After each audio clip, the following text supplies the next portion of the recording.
நீங்கள் வந்து நிறைய பேருக்கு அவார்டு வாங்கியிருப்பீங்க, உங்களுடைய குருவினே நிறைய வாட்டி சொல்லியிருக்கீங்க, லாரன்ஸ் மாஸ்டர் கையில் அவார்டு வாங்கியிருக்கீங்க. மாஸ்டர், உங்களுடைய சிஷியனை பற்றி வார்த்தைகள் மாஸ்டர்.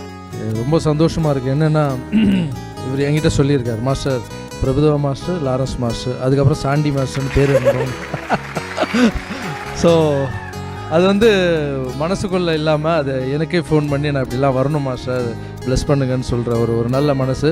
நல்ல டான்ஸ் பண்ணுவா போல், நல்ல டேலண்ட். அது வேறு மட்டும் இல்லாமல் 6 பேக்லாம் பண்ணி ஒரு வீடியோலாம் பார்த்தேன், பயங்கரமாக இருந்தது.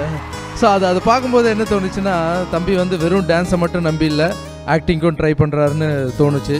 ஏன்னா அடுத்த லெவல் போகணுன்னா, இப்போ நான் ஒரு குரூப் டான்ஸரே இருந்தால் மாஸ்டராக இருக்க முடியாது, அப்புறம் டைரக்டராக இருக்க முடியாது, ப்ரொடியூசராக இருக்க முடியாது, இப்போ உங்கள் முன்னாடி ஹீரோவாக நிற்க முடியாது. ஸோ அதே மாதிரி அடுத்த ஸ்டெப்ஸ் எடுத்து வைக்கணும்னு நினச்சால் மட்டும்தான் அது இந்த அளவுக்கு வர முடியும். ஸோ நீங்கள் மென்மேலும் மிகப்பெரிய நடிகர் ஆகணும்னு என்னுடைய நான் வணங்குற ராகவேந்திர சாமி வேண்டியது. Thank you master.